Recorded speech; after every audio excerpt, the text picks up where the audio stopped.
జిల్లా ఎల్లారెడ్డి నియోజకవర్గంలో సీఎం రేవంత్ రెడ్డి పర్యటిస్తున్నారు. లింగంపల్లిలో ఇటీవల వరద కొట్టుకుపోయిన బ్రిడ్జ్ను సీఎం పరిశీలించారు. సీఎం వెంట జిల్లా ఇన్ఛార్జ్ మంత్రి సీతక్క ఉన్నారు. వరద నష్టంపై అటు జిల్లా అధికారులతో సీఎం సమీక్షించబోతున్నారు.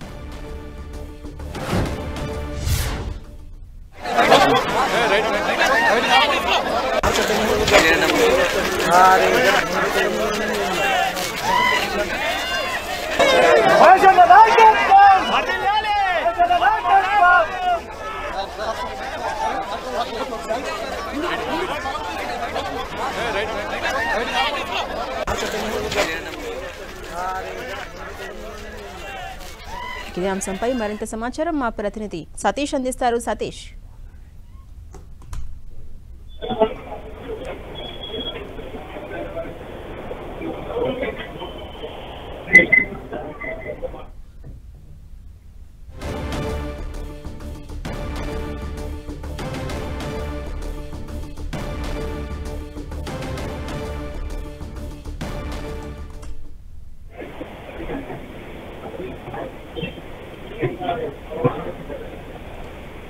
అప్డేట్స్ మా ప్రతినిధి సతీష్ అందిస్తారు. సతీష్, మనం చూస్తున్నాం కామారెడ్డి జిల్లా ఎల్లారెడ్డి నియోజకవర్గంలో సీఎం రేవంత్ రెడ్డి పర్యటిస్తూ ఉన్నారు. అక్కడ కొట్టుకుపోయిన బ్రిడ్జ్ ను కూడా పరిశీలించారు. ఎలా చూడొచ్చు? అప్డేట్స్ ఏంటి?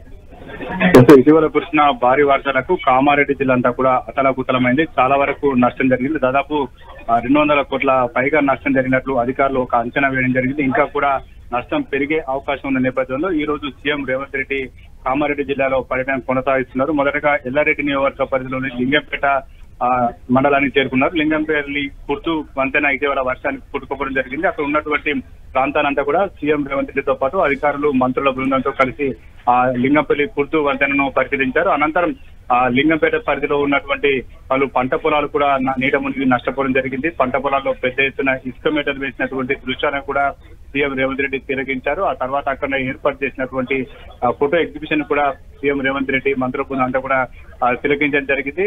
ఎంత నష్టం జరిగింది, వాస్తవ పరిస్థితి ఏ రకంగా ఉందని చెప్పి అధికారులు ఫోటో ఎగ్జిబిషన్ ద్వారా వివరించడం జరిగింది. ఎల్లారెడ్డిపేటలో భారీ ఎత్తున నష్టం జరిగినట్టుగా అధికారుల అందించిన వివరాల ఆధారంగా తెలుస్తుంది. ప్రస్తుతం అయితే కామారెడ్డి నియోజకవర్గ పరిధిలో సీఎం రేవంత్ రెడ్డి పర్యటన కొనసాగుతుంది. కామారెడ్డిలోని GR colony, housing board colony, 2 కాలనీలో పెద్ద ఎత్తున వరద పోటెత్తడంతో చాలా ప్రజలు ఇబ్బంది పడ్డారు. ఇంకా కూడా ఆ పరిసర ప్రాంతాలని కూడా శుభ్రం చేస్తున్నారు. చాలా మంది కూడా నష్టం నుంచి తేరుకోలేని పరిస్థితి. అక్కడ ఉన్నటువంటి వారితో సీఎం రేవంత్ రెడ్డి మాట్లాడుతూ వర్ష ప్రభావానికి ఏ విధంగా నష్టం జరిగింది, ఎలా నష్టం జరిగిందనే అంశాన్ని తెలుసుకునే ప్రయత్నం జరుగుతుంది. దాంతో పాటు బాధితులంతా కూడా తమ గోడును సీఎం ముందు వెళ్లబోస్తున్నందుకు కూడా పెద్ద ఎత్తున అక్కడికి రావడం జరిగింది. దాదాపు 60 ఇళ్లకు పైగా అక్కడ దెబ్బతిన్నట్టుగా తెలుస్తుంది. వారు కూడా తమకు న్యాయం చేయాలని చెప్పి సీఎం రేవంత్ రెడ్డికి వినతి పత్రం ఇచ్చేందుకు చాలా మంది కూడా అక్కడ వేచి చూస్తున్నారు. మొత్తానికైతే ఈ రోజు సీఎం రేవంత్ రెడ్డి పూర్తి స్థాయిలో పరిశీలించిన తర్వాత, ఏదైతే వరద ప్రభావిత ప్రాంతాలను పరిశీలించిన తర్వాత అనంతరం కలెక్టరేట్ లో ఒక రివ్యూ సమావేశాన్ని కూడా ఏర్పాటు చేయడం జరిగింది. ఈ రివ్యూలో ఆ అధికారులకు కొంత ఆదేశాలు కూడా ఇచ్చే అవకాశం ఉంది. అక్కడ ఉన్న వారిని తక్షణ సాయం కావచ్చు, ఏ రకంగా ఆదుకోవాలనే అంశాలపైన చర్చ జరుగుతుంది. దీంతో పాటు ఇటు కామారెడ్డి జిల్లాలో దాదాపు పెద్ద ఎత్తున రోడ్లు మాత్రం డ్యామేజ్ అయ్యాయి. దాదాపు 250 పైన ఆర్ఎన్బి కావచ్చు, పంచాయతీరాజ్ శాఖకు సంబంధించినటువంటి రోడ్లన్నీ కూడా పెద్ద ఎత్తున డ్యామేజ్ కావడం జరిగింది. పంట నష్టం కూడా పెద్ద ఎత్తున జరిగింది. దీంతో పాటు నేషనల్ హైవే 44 కూడా డ్యామేజ్ కావడం జరిగింది. ఇటు విద్యుత్ స్తంభాలు విరిగిపోయాయి, నెలకొరినటువంటి పరిస్థితి.